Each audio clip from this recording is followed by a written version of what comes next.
ಚಿಕ್ಕಮಗಳೂರಿನಲ್ಲಿ ಶಿಕ್ಷಕಿಯೊಬ್ಬರ ಮೇಲೆ ಹಲ್ಲೆ ಆಗಿರೋ ಕೇಸ್ಗೆ ಸಂಬಂಧಪಟ್ಟಂತೆ ಪ್ರೀತಿ ನಿರಾಕರಿಸಿದ್ದಕ್ಕೆ ಸಂಬಂಧಿಯಿಂದಲೇ ಈ ಹಲ್ಲೆ ಆಗಿದೆಯಂತೆ. ತಲೆಗೆ ರಾಡ್ನಿಂದ ಹೊಡೆದಿದ್ದಾನೆ. ಈಗ ರಾಡ್ನಿಂದ ಹಲ್ಲೆ ಮಾಡಿ ಮರಕ್ಕೆ ಕಟ್ ಹಾಕಿದ್ದ ಈ ದುಷ್ಕರ್ಮಿ. ಕೊಪ್ಪ ತಾಲೂಕಿನ ಬಸರಿಕಟ್ಟಿಯಲ್ಲಿ ನಡೆದಿದ್ದ ಘಟನೆ ಇದು. ನೇಣು ಬಿಗಿದ ಸ್ಥಿತಿಯಲ್ಲಿ ಕಟ್ ಹಾಕಿತ್ತು. ವ್ಯಕ್ತಿ ಕೂಗಾಡದಂತೆ ಬಾಯಿಗೆ ಮಣ್ಣು ಹಾಕಿದ್ನಂತೆ ಪಾಪಿ. ಹಲ್ಲೆ ಮಾಡಿ ಎಸ್ಕೇಪ್ ಆಗಿದ್ದ ಆರೋಪಿ ಈಗ ಅರೆಸ್ಟ್ ಆಗಿದ್ದಾನೆ. ಯುವತಿಯ ಸಂಬಂಧಿ ಭವಿತ್ ಎಂಬಾತ ಅರೆಸ್ಟ್ ಆಗಿದ್ದಾನೆ. 2 ತಿಂಗಳಿಂದ ಮೊಬೈಲ್ ನಂಬರ್ನ ಬ್ಲಾಕ್ ಮಾಡಾಕಿದ್ರು ಶಿಕ್ಷಕಿ. ಶಿವಮೊಗ್ಗದ ಮೆಗಾನ್ ಆಸ್ಪತ್ರೆಯಲ್ಲಿ ಆಕೆಗೆ ಚಿಕಿತ್ಸೆ ಕೂಡ ಕೊಡಿಸುವ ಪ್ರಯತ್ನ ಆಗ್ತಾ ಇದ್ದು. ಜಯಪುರ ಠಾಣೆಯಲ್ಲಿ ಭವಿತ್ ವಿರುದ್ಧ FIR ದಾಖಲಾಗಿದೆ. ಈಗ ಹಲ್ಲೆ ಮಾಡಿ ಓಡ್ ಹೋಗಿದ್ದ, ಬಟ್ ವಿಪರೀತ ಈ ಟಾರ್ಚರ್ ಮಾಡಿ ಹೋಗಿದ್ದಾನೆ. ಯುವತಿಯ ಸಂಬಂಧಿಯೇ ಆತ ಭವಿತ್ ಅನ್ನುವಂಥದ್ದು ಗೊತ್ತಾಗ್ತಾ ಇದೆ. ಪ್ರೀತಿ ನಿರಾಕರಿಸಿದ್ದಕ್ಕೆ ಹಿಂಗೆ ಮಾಡಿದ್ನಂತೆ. 2 ತಿಂಗಳಿಂದ ಆ ಟೀಚರು ನಂಬರ್ ಬ್ಲಾಕ್ ಮಾಡಿಬಿಟ್ಟಿದ್ದಾರೆ. ಇವನು ಇಂಥ ನೀಚ, ಈಗಲೇ ಇಂಥ ಕಿರಾತಕ, ಮದುವೆ ಆಗ್ಬಿಟ್ರೆ ಕತೆ ಹೆಂಗಿಳಿ.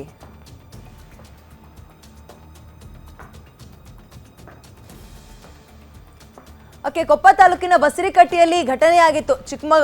ಶಿಕ್ಷಕಿಯೊಬ್ಬರಿಗೆ ಹೊಡೆದಂತಹ ಅಥವಾ ಹಲ್ಲೆ ಮಾಡಿದ ಘಟನೆ.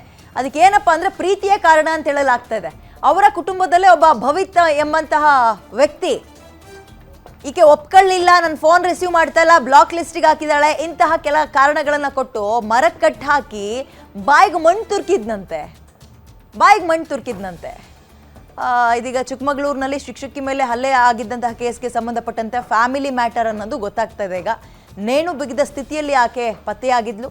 ಪ್ರೀತಿಯನ್ನು ನಿರಾಕರಿಸಿದ್ದಕ್ಕೆ ಸಂಬಂಧಿಯೇ ಹಲ್ಲೆ ಮಾಡಿದಂತಹ ಘಟನೆ ಇದು.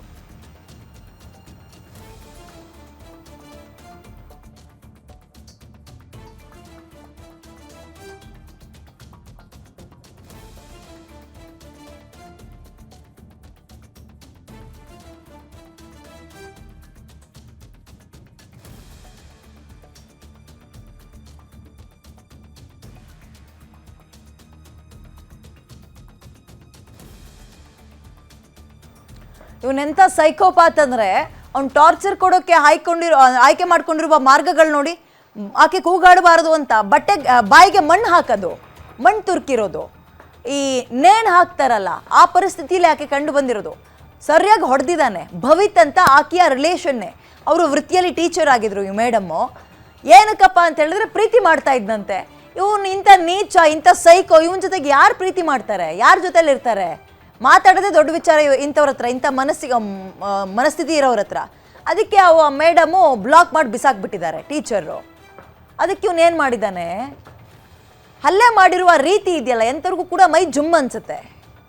ಬಾಯಿಗೆ ಮಣ್ಣು ತುರ್ಕಿ ವಿಪರೀತ ಹೊಡೆದಿದ್ದಾನೆ. ಮನೋಸ ಇಚ್ಛೆ, ಕೂಗಾಡಬಾರ್ದು, ಆಕೆ ಎಲ್ಲೂ ಸಿಗಾಕೋಬಾರ್ದು, ಎಲ್ಲೂ ಯಾರ ಹತ್ರನೂ ಸಿಗಾಕೋಬಾರ್ದು, ನಾನು ಕೇಳಿಸ್ಕೊಡ್ದು ಯಾರಿಗೂ ಅನ್ನೋ ಹಿನ್ನೆಲೆಯಲ್ಲಿ ಬಾಯಿಗೆ ಮಣ್ಣು ತುರ್ಕಿದ್ದಾನೆ ಭವಿತ್ ಅಂತ. ಈಗ ವಶಕ್ಕೆ ಪಡೆದಿದ್ದಾರೆ ಆತನನ್ನು. ಆ ಮೇಡಮ್ ಟ್ರೀಟ್ಮೆಂಟನ್ನು ಪಡೆದುಕೊಳ್ತಾ ಇದ್ದಾರೆ ಒಂದು ಕಡೆ. ಮೋರ್ ಡೀಟೇಲ್ಸ್ ನನ್ನ ಕಲೀಗ ಭರತ್ ನೀಡ್ತಾರೆ. ಭರತ್, ಈಗ ಆ ಶಿಕ್ಷಕಿಯ ಪರಿಸ್ಥಿತಿ ಹೇಗಿದೆ?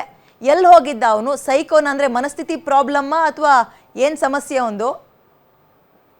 ವಿದ್ಯಾ, ನಿನ್ನೆ ದಿನ ಏನು ಒಂದು ಶಾಲೆಯನ್ನು ಮುಗಿಸಿ ಬರ್ತಿದ್ದಂತಹ ಶಿಕ್ಷಕಿ ಮೇಲೆ ನಡೆಸಿದಂತಹ ಹಲ್ಲೆ ಪ್ರಕರಣಕ್ಕೆ ಸಂಬಂಧಪಟ್ಟಂತೆ ಈಗಾಗಲೇ ಶಿಕ್ಷಕಿಯನ್ನ ಏನು ಮೆಗ್ಗಾನ್ ಆಸ್ಪತ್ರೆಗೆ ಸ್ಥಳೀಯರು ದಾಖಲು ಮಾಡುವಂತ ಒಂದು ಕೆಲಸವನ್ನ ಮಾಡಿದ್ರು. ಜೊತೆಗೆ ಅಲ್ಲಿ ಒಂದು ಚಿಕಿತ್ಸೆಯನ್ನು ನೀಡುವಂತ ಕೆಲಸವನ್ನು ಅಲ್ಲಿನ ವೈದ್ಯರು ಮಾಡ್ತಾ ಇರತಕ್ಕಂಥದ್ದು. ಮತ್ತೊಂದು ಕಡೆಯಲ್ಲಿ ಆ ಹಲ್ಲೆ ನಡೆಸಿದ ಪ್ರಕರಣಕ್ಕೆ ಸಂಬಂಧಪಟ್ಟಂತೆ ಏನು ಚಿಕ್ಕಮಗಳೂರು ಜಿಲ್ಲೆಯ ಒಂದು ಏನು ಪೊಲೀಸ್ ಠಾಣೆ ಏನಿದೆ, ಸೊ ಈ ಒಂದು ಪೊಲೀಸ್ ಠಾಣೆಯಲ್ಲಿ ಪ್ರಕರಣ ಕೂಡ ದಾಖಲಾಗಿರುವಂಥದ್ದು. ಅದೇ ಮಾದರಿಯಲ್ಲಿ ಆ ಪ್ರಕರಣಕ್ಕೆ ಸಂಬಂಧಪಟ್ಟಂತೆ ಓರ್ವ ಆರೋಪಿ ಅಂದ್ರೆ ಏನು ಭವಿತ್ ಅಂತಕ್ಕಂಥ ಒಂದು ಆರೋಪಿ ಬಂಧನ ಮಾಡಿ ಒಂದು ವಶಕ್ಕೆ ಪಡೆದು ವಿಚಾರಣೆಯನ್ನು ನಡೆಸ್ತಾ ಇದ್ದಾರೆ.